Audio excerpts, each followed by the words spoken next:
Olá, tudo bem com você?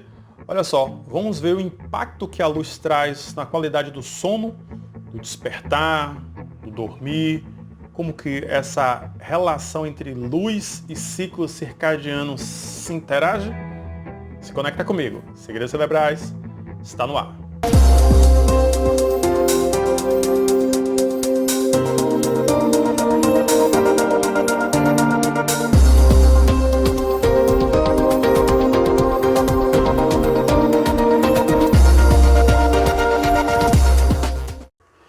Bom, qual é o ponto central agora aqui? A gente poder perceber essa alternância entre o efeito do cortisol, o efeito da melatonina, nesse ciclo, nessa alternância entre um e o outro, entre despertar e adormecer.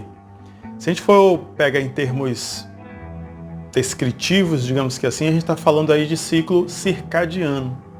E aí, se a gente for perceber exatamente o próprio vocábulo, né, a própria palavra em si, já meio que se autodescreve que é o ciclo de 24 horas, né, circadiano, ou seja, que circula um dia.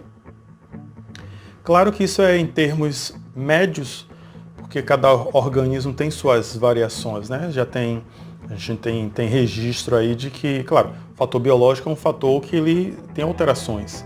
Então você vai ter registro de 21 horas, 22 horas, né, 23. Em contrapartida também existe o registro de 25 horas, 26. Né? Dentro da literatura científica até registro de 28 horas já se foi catalogado, mas convencionou-se, né, entre um extremo e outro uma média aí de 24 horas. Então há uma convenção, né, considerando aí o próprio horário social, né, as 24 horas sociais de um dia, considerou-se aí o ciclo circadiano, ou seja, dentro de um ciclo de 24 horas, existe todo fenômenos de alternância ali entre dois hormônios aí, que é o cortisol e a melatonina, que vai dar alternância entre vigília e sono. Qual é o segundo passo para a gente poder avançar? É a gente entender que essa alternância, esse ciclo, como eu comentei, né, já agora aqui no início, está dentro de um ciclo de um dia, né? Ciclo circadiano. Ok. Mas se eu estou trazendo aqui para você que existe um ciclo circadiano, ou seja, que circula a média ali de um dia, a gente poderia tranquilamente falar em ciclos que duram menos que um dia. Então a gente poderia estar falando aí de ciclos ultradianos, ou seja, ciclos que ele acontece menor ali do que um dia, ou seja, um dia é mais que suficiente para esse ciclo acontecer. Então a gente está falando o que de termos de respiração? Se a gente for pensar na respiração, né? A respiração, a gente está respirando ali, ou seja, ao longo de um minuto, né, respiramos várias vezes. Então, ou seja, são ciclos curtos, né? Então é um ciclo ultradiano. Bebemos água, né? Na água aí vai se filtrar o sangue, né? Os rins vão filtrar o sangue, vai produzir urina, né? E vai xixi ao longo do dia, né? Várias vezes ao dia. É um ciclo ultradiano. Piscar os olhos, né? Piscamos os olhos várias vezes. Então, piscou os olhos, fração de segundos. Ciclo ultradiano. Se a gente fala de ciclo ultradiano, a gente pode falar também de ciclo infradiano. E aí, o que a gente vai entender por ciclo infradiano? Nesse conceito aí, o dia ele já é curto para poder abarcar todo esse ciclo. Então são processos fisiológicos, né, nosso, humano, que vai exigir mais do que as 24 horas convencionais. E aí, se a gente for pensar em termos de, vamos supor, feriu-se um pouco na pele, né? Então, assim, a recuperação, a regeneração do tecido epitelial, né? Vai levar mais do que um dia, né? Obviamente, vão se levar alguns dias. Então, é um ciclo infradiano, ou seja, onde um dia só é pequeno, é pouco, então vai ultrapassar um dia. Então, um dia acaba ficando curto, né? Então, infradiano. Então são ciclos que vai se exigir mais do que um dia, mais do que um ciclo de 24 horas. Em termos femininos, digamos que é o ciclo menstrual, então um ciclo que vai durar mais do que 24 horas, então ciclo infradiano. Então aqui a gente já trouxe 3 conceitos para a gente poder fazer uma análise bem detalhada. Então a gente está falando de um ciclo circadiano, ou seja, que ele está ali circunscrito, né, nas 24 horas, né, padrão, média. A gente está falando de um ciclo ultradiano, ou seja, ele acontece vários ciclos ao longo de 24 horas. E a gente está falando de um ciclo infradiano, ou seja, ele leva mais do que 24 horas. E qual a lição que a gente tira disso? Tiramos disso que o nosso ciclo de sono e vigília, né, ele está circunscrito ali na alternância 12-12, média, né, para se formar 24 horas do ciclo de sono-vigília. Vamos avançar mais um pouco. Um quarto conceito para a gente ver seria o quê? A partir das 4h30 da manhã, né, 4h30 da manhã, né? Então, a partir das 4h30 da manhã, 4 horas, 5 horas da manhã, o que é que acontece? Você começa a se segregar uma maior quantidade de cortisol, que aí se vê muito falando, né, como se fosse a ideia do hormônio do estresse, e que essa terminologia não é, digamos, 100% adequada, né, porque o cortisol está presente no nosso metabolismo como um hormônio para ação, né, para disposição para ação, para o agir. O que se comenta é que, claro, qualquer dosagem de qualquer substância orgânica em excesso vai ter suas repercussões, né, negativas, digamos que assim. Então não é o hormônio em si, mas assim a quantidade que ele se encontra e o período, né, a frequência e a intensidade na corrente sanguínea.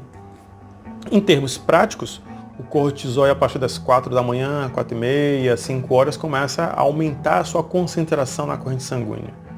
Consequência disso, o despertar, né?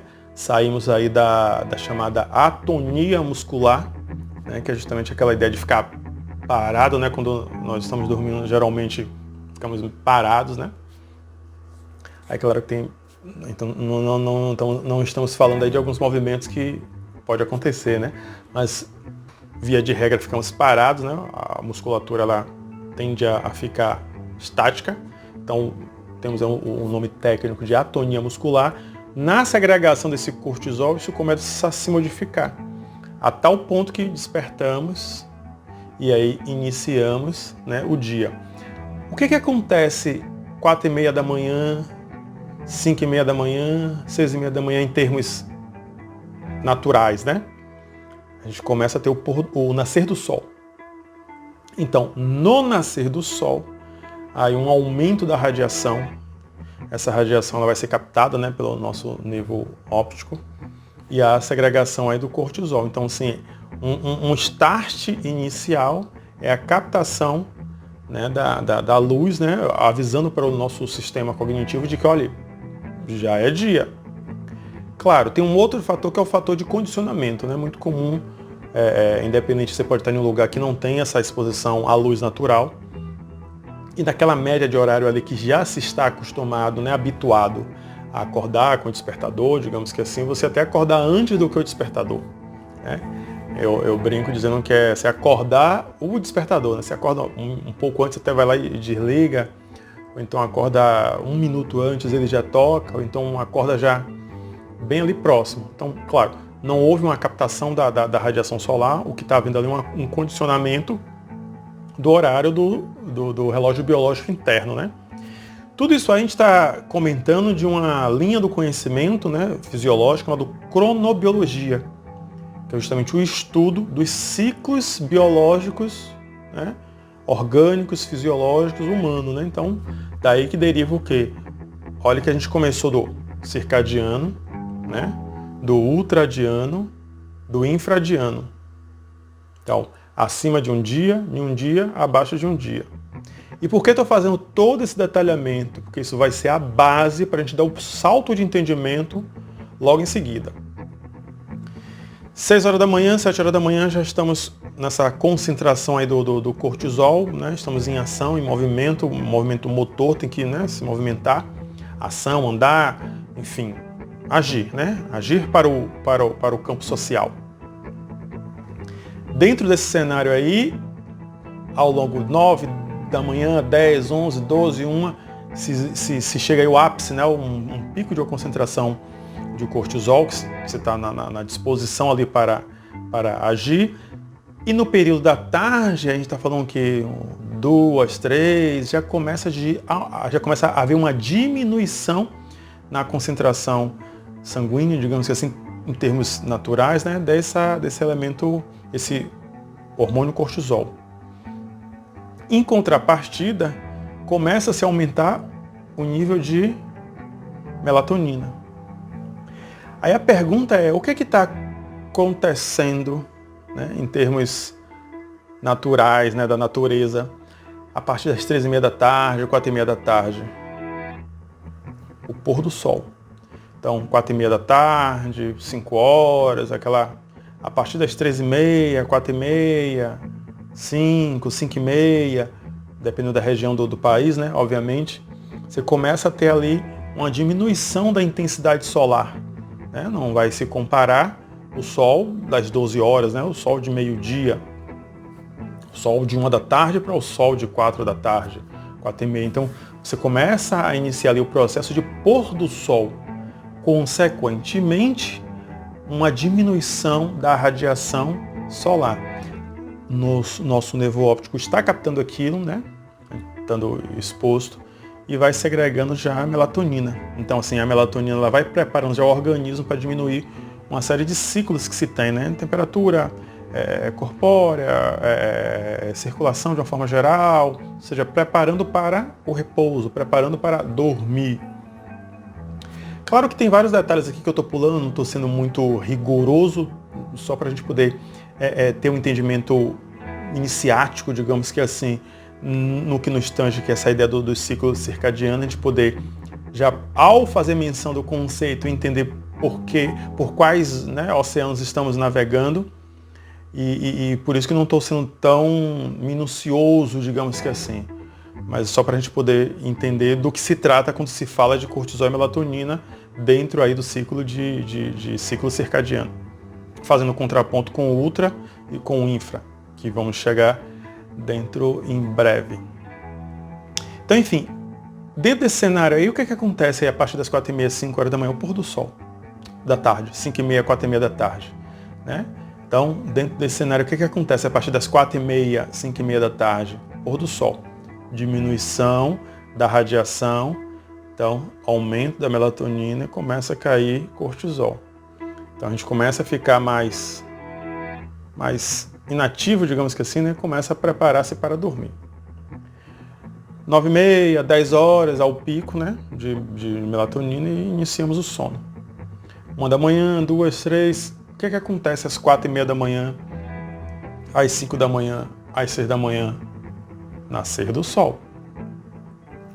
O que acontece? Aumenta o cortisol. Tal.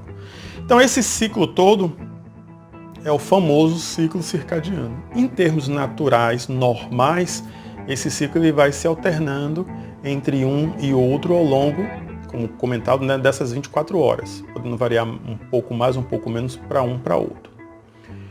Qual é o ponto que a gente vai ficar atento aqui aos detalhes? Qual é o fator decisivo que faz eclodir um, aumentar o outro, diminuir um, elevar o outro? Qual o fator desencadeante? Né? O que acontece que faz com que cortisol aumente e melatonina aumente, um diminui, cortisol diminui, melatonina... O que acontece? Qual é o ponto, qual o fator modificante? Né? Qual o fator que modifica? Qual o fator que interfere? O fator luz. Então é a luz, que é o gatilho, digamos que assim, né? Que desencadeia a alta do cortisol, quando a luz está presente, e a diminuição da luz, o aumento da melatonina. Então, chegamos no ponto que queríamos chegar. A luz é o fator a linha de corte, digamos assim, o fator desencadeante, né, é o que é o balizador entre cortisol e melatonina. Sexto ponto, quando nós interferimos nesse processo, ou seja, quando nós adicionamos luz artificial, nós estamos o quê? Interferindo no nosso ciclo circadiano. Então, as pessoas estão em escritórios, digamos, né, exposto àquela luz fluorescente, né? Ela tem uma frequência muito similar à luz branca, à luz solar. Está mandando a mensagem para o nosso sistema cognitivo via nervo óptico, percebendo, né, o novo sistema nervoso, de que ainda é dia. Então já escureceu, já está lá 5h30, 6 horas, 7, dependendo de onde a pessoa esteja, sempre vai ter a luz, né? E a luz vai estar informando que ainda é dia. Ela chega em casa e está tudo com luz, então ainda é dia. Ela vai celular e olha a tela de LED, tablet, televisão, e celular de novo, televisão e luz. Então, estamos comunicando o tempo todo por meio do ambiente que ainda é dia. Logo, ao adicionar uma luz artificial, você está alterando o seu ciclo circadiano. Então, aquele ciclo que se daria ao longo de 24 horas, ele passa a não acontecer em 24 horas. Ele começa a distorcer, começa a ficar assíncrono, ou seja, sem sincronia.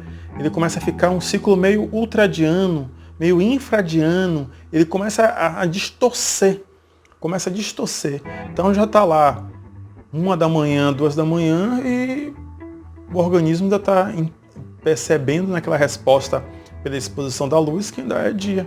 Então você vai alterando a frequência, né? Tornando ali aquilo que seria sincrônico em assíncrônico, né? Assíncrono. Aquilo que seria sincrônico em algo disfuncional, né? Algo que está ali desregulado justamente pela introdução de um elemento artificial que é a luz. Então, aquele ciclo que estaria regulado como um ciclo circadiano, ele agora não se dá mais 24 horas. Ele é um ciclo que agora que ele está dando maior, está virando quase que um ciclo quase que infradiano. De repente ele está menor, ele está um ciclo ultradiano, então as pessoas vão começar a sentir sono ao longo do dia. Né? É a chamada o cochilo, né? Ao longo do dia dorme um pouco para poder tentar compensar parte da noite que não dormiu. Então você começa a ter sono e dormir em menos de 24 horas, dormir ali meia horinha, 1 hora, 2 horas, 1 hora na hora do almoço. Então aquilo que seria um ciclo circadiano virou infradiano. E o outro da noite, só no final de semana eu compenso tudo. Então ele só dorme longo período, digamos que assim, 1 vez por semana, né? Porque é sábado e domingo, sexta, sábado e domingo, então virou ultradiano, virou infradiano. Então há essa mistura, essa desregulação do ciclo por um único motivo. Claro que aqui estamos isolando outras variantes, estamos nos atendo somente ao fator luz. Então, a luz artificial, ela avisa, ela dá um aviso químico, né? Ela é luz, mas vai se transformar em impulso elétrico e químico de que ainda é dia. Então, se é dia, há uma inibição da melatonina e ali a alta do cortisol. O cortisol ele inibe a melatonina. Então o organismo ele fica sem ter muito parâmetro para segregar a melatonina, porque é a luz. A melatonina ela é segregada com a queda da luz, com a diminuição, com a ausência da luz. Então, dentro desse cenário aí, se recomenda, né, a ideia das telas, né, que se retire as telas, não se exponha. Então, as telas de LED de celular, tablet, televisão, ela tem aquele feixe muito próximo à luz solar. Uma curiosidade disso aí tudo é o seguinte, você já observou, tem até uma expressão popular, né? As pessoas dizem assim, fulano de tal acordou com as galinhas. Engraçado, fulano de tal acordou com as galinhas. Não sei a região que você está vendo aí, mas dependendo da região do país, tem essa expressão, né? Fulano de tal acordou com as galinhas. E aí, o que está se falando, né? Ou seja, a ave, né? De que ali por volta, o cantar do galo, né? Cocorocó, o amanhecer. Pô, porque o galo, quem acorda o galo? Como é que ele não se perde no horário? A ideia de que justamente isso, ele está ali no puleiro, né? Então ele está com os olhos fechados, mas a radiação começa a ser captada pelo nervo óptico e ele começa a segregar, né? O cortisol nele, ele aí desperta. E aí já carcareja e tal, aquela coisa toda do cantar do galo, né? E o contrário também, quem aí é de interior, tem passarinho, ou a árvore, tem contato com a árvore, enfim, vai perceber que quando dali por volta de 5h30 da tarde, 5 horas, elas se recolhem e vão para o ninho, né? Quem tem contato com questão de granja, tal, de galinha, quintal, essas coisas de sítio, chácara, elas já ficam ali no puleiro, né? Paradinho ali. Então, quem que regula isso? Então, se percebe-se, o organismo, né, da ave, percebe justamente essa queda na radiação, então já dá o aviso, olha, começou a noite, então os predadores aí, né, os caçadores já estão saindo, então vocês se recolham, se protejam, que a noite é perigosa, né? E aí, claro, é um registro ancestral, né, da ave que se tem aí, que aí seria a ideia de se recolher, se proteger, é o momento de se descansar. Esse registro, ele é análogo, ou seja, ele é parecido, né, com o que existe em nós humanos. Então essa ideia de que ao escurecer nós nos recolhemos, ao amanhecer nós interagimos. Então esse é o cenário que a gente traz aqui e que, se a gente for pensar em termos tanto social, né, humano, tanto animal, digamos que assim, no sentido das aves, o princípio ele se equipara, né? E em ambos os casos o fator ali decisivo é o fator luz. E aí é muito óbvio, né, o quanto nossa sociedade está permeada por luz artificial. E assim, e não podia ser diferente, né, porque um dos pilares da civilização é justamente o domínio, né, da natureza em si, né, no sentido do controle do fogo, né, a idade do metal, depois a idade do fogo, a idade do metal. E aí chegou-se a ideia da concepção da luz, né? De poder se criar luz e transformar aquilo que seria noite em dia, enfim. Então não poderia ser muito diferente vivendo em termos de centros urbanos. Mas é justamente por isso que temos que ficar atento. Porque por estar em centros urbanos e dependendo de como for a rotina de trabalho e hábitos pessoais, nós nos expomos de forma muito acentuada, né, à luz branca e vamos aí desregulando, né, tornando assíncrono nosso ciclo circadiano. Então ele acaba não correspondendo ali às 24 horas, ele acaba tendo ciclos menores ali, né, acaba ficando ou ultradiano ou infradiano, e é muito comum, né, as pessoas dizem assim, não, sábado, domingo eu durmo melhor, final de semana eu compenso. E aí você já criou um ciclo de 7 dias, né? Você já dorme mal ao longo da semana, na expectativa de que no final de semana, então você já criou um ciclo de 7 dias, então deixou de ser circadiano. E aí um outro conceito que é o jet lag social, né? Que eu vou falar em outro momento aqui para a gente poder refletir detalhadamente. Mas enfim, eu acho que sobre esse critério de cortisol, melatonina e o fator desencadeante, né, desencadeador, sendo a luz, acho que ficou claro, acho que já é suficiente por aqui para a gente poder já ter um entendimento um pouco mais apurado, né, um pouco mais refinado do que se trata. Então fique atento à questão das luzes, né, que se tem aí, porque causa interferência sim. Então, por tudo que foi dito, né, por todos os motivos aqui elencados aqui, trazidos à tona, falados, detalhados, explicados, repetidos exaustivamente, eu creio que já é suficiente, né, no momento para a gente poder perceber que isso é um ponto de atenção. Então, ok? Então, ficamos por aqui. Nos vemos no próximo Segredos Cerebrais.